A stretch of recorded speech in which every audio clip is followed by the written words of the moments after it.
Mbega waruzi yuko mu bagenzi bawe ufise ko harimwo n'imiburiburi umwe atari umugenzi w'ukuri? Urazi yuko mubo wita abagenzi ko hashobora kubamwo indyarya?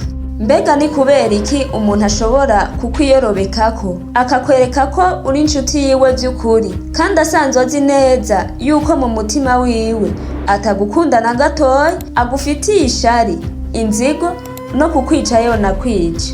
Mbega hoho yoba abikuramwo inyunguki kugira ngo umuntu ashobore kubaho agutwengera, akuyagisha, akugendera kenshi, akwereka ko akubabaye cane kandi mu mutima wiwe atabirimwo? Kaze muri kino kiganiro aho tugiye kumva ibanga ridasanzwe ry'abantu basanzwe bafise mwene iyo ngeso, tumenye ico baba bagamije, tumenye kandi n'ingene woshobora kugenzura ukabona indyarya iyo ariyo muri bamwe wita abagenzi.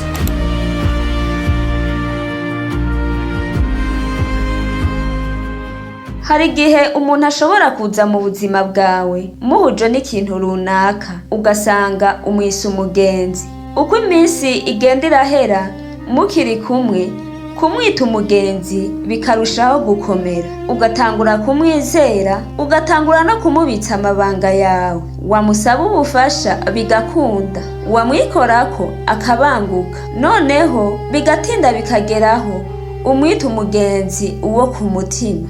Hari ibanga ridasanzwe ry'umuntu ashobora kuza kuri wewe akakwiyegereza kubw'imvo zitandukanye, kubera ko hari inyungu agushakako, kubera ko akwiteze ko ikintu runaka ushobora kuzomufasha, kubera yuko agomba gukoresha izina ryawe canke ivyo ufise kugira ngo akwisunge, akudugireko, kubera yuko yipfuza kukugenzura, amenye amabanga yawe, amenye ubuzima bwawe, amenye ivyo utegura gukora, kandi amenye n'ivyo utunze, amenye uko ubayeho muri rusange.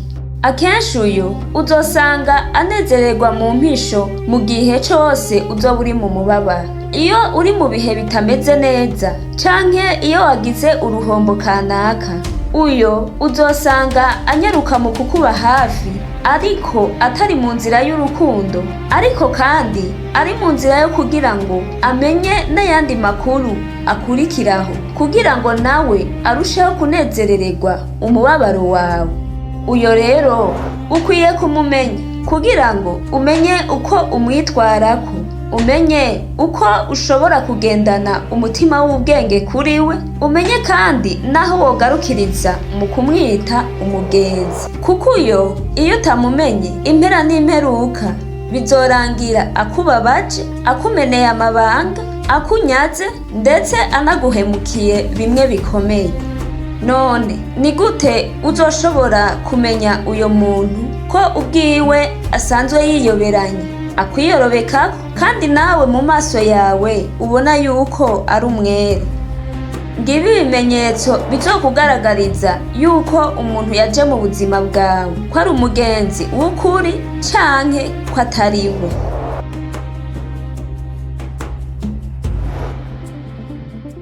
Uyo muntu akenshi uzosanga agomba kumenya ibintu vyawe vyose, ariko ivyiwe akabihisha, ntagombe yuko wewe ubimenya. Uyo muntu uzosanga ahora ahindagura inkuru. Iyo asubiye kukubwira nk'ibintu vyabaye yigeze kukubwira, uzosanga uko yabikubwiye ubwa mbere atariko abikubwiye ubugira kabiri. Uyo muntu yama yirinda cane gutanga inyishu zitomoye ku kibazo cose umubajije.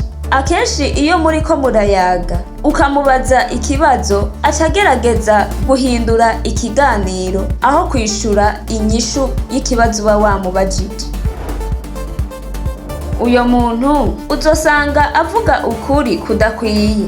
Iyo muriko murayaga arakubwira igice c'inkuru, ariko ntakubwire neza inkuru yose yimbitse, inkuru yuzuye. Uyo muntu kandi azokunda kwiyerekana nk'uwera igihe cose. naho yoba yagize uruhara mu bintu vyakubabaje canke vyaguhombeje, azogerageza kukwiyezako akwereke yuko ataruhara na rutoya yabigizemwo. Uyo muntu inyifato ziwe zama zihindagurika iyo muri mu bandi bantu, na cane cane uko akuyagisha muri babiri siko akuyagisha muri mu bandi bantu benshi. Ashobora kwerekana ko uri inshuti yiwe cane gose, canke akerekana yuko bisa nkaho atana hamwe akuzi bivanye n'ico aba agomba gushikako. Kandi kenshi iyo muri kumwe hari igihe umutima wawe uguma ukubwira ko hari ibidatomoye bitameze neza kuri we, ariko wewe iryo jwi ryo mu mutima ukaryima agaciro. Ngivyo ibintu nyamukuru bizokwerekana neza yuko umuntu ashobora kuba atari umugenzi wawe w'ukuri. Ntukibaze yuko abo bose wita abagenzi ko ariko nawe bakwita umugenzi. Indyarya zamaho. Tutirengagije n'amakuru yo muri Bibiliya avuga ku mateka ya Yuda, aratwereka neza ingene Yuda yari intumwa imwe mu ntumwa nyinshi za Yesu. Ariko uwo Yuda yari intumwa igamije guhemuka kubw'inyungu ziwe. Kubw'inyungu ziwe uwo wita umugenzi arashobora kuguhemukira. Ariko rero ntuzofatire kuri kimwe ngo uzoce uvuga yuko umugenzi wawe w'ukuri ko ari indyarya. Ariko urabanza ushishoze, ugenzure, witegereze muri ivyo bimenyetso, uzobona umugenzi wa nyawe w'ukuri. None rero mbega wewe woba uri umugenzi w'ukuri ku bandi, canke woba uri wa mugenzi agenza abandi? Inyishu ni muri commentaire. Niba waba wakunze kino kiganiro, fyonda like, subscribe, ugisangize n'abandi.